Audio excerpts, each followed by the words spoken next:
This is the first artwork you see in the San Diego Museum of Art's new Art of Music exhibit. It's called Beethoven's Trumpet with Ear. Speak into the trumpet, Hello! and suddenly, Beethoven. The piece is by acclaimed artist John Baldessari, and it's a fitting start to an exhibition that looks at the role of music in art. There are over 200 pieces in the show, and it spans history and cultures. This is a music box by Robert Rauschenberg. So it's a sculpture, but it's also a play on the idea of a music box. Anita Feldman is one of the show's lead curators. When she first heard about it, she was hesitant.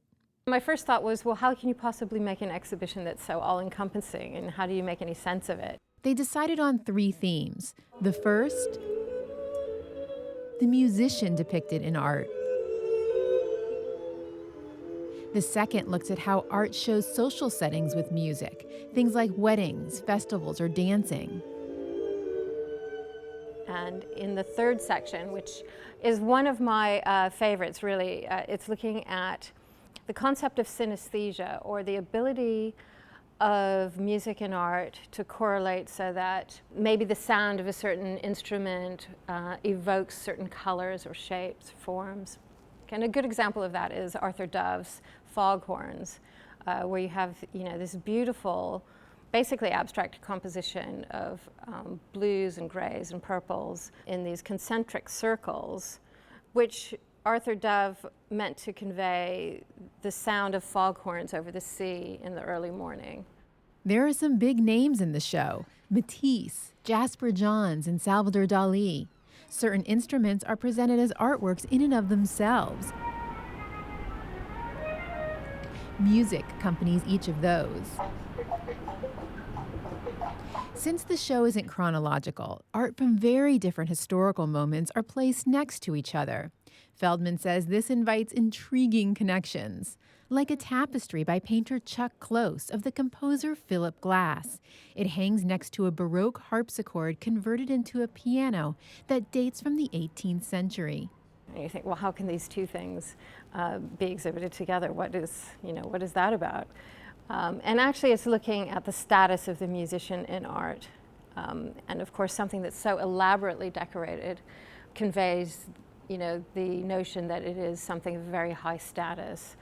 And tapestry, of course, goes back to the Middle Ages and things that were decorating castles. From high to low status, there is also an entire room devoted to band posters, especially the psychedelic variety, featuring bands like the Grateful Dead. What surprised me about the work when it all came together in this gallery is actually how sort of cohesive it is. Associate curator Ariel Plotek says it may seem strange to find them here, but they aren't that different from the posters Toulouse-Lautrec did in the 19th century for the Moulin Rouge.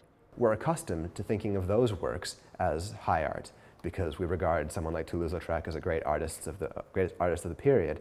And when we see these works, we're really talking about an accomplishment that's no different. It's just that we're less accustomed to seeing them in museums. The show ends with another interactive piece, this time by a young, up-and-coming artist. Tristan Parrish is a New York-based artist who created this microtonal sound wall with 1,500 very small speakers that are each playing a distinct note. Each created a different tone. The effect is of a sort of white noise when we stand back from the wall. And as we approach it, though, and move along the wall, we hear the kind of what he describes as a sort of texture of music as the different sounds come in and out of focus. The microtonal sound wall is an ideal ending for Art of Music. It shows that emerging artists, like their predecessors throughout history, will continue to be influenced by not only what they can see, but also what they can hear. Angela Carone, KPBS News.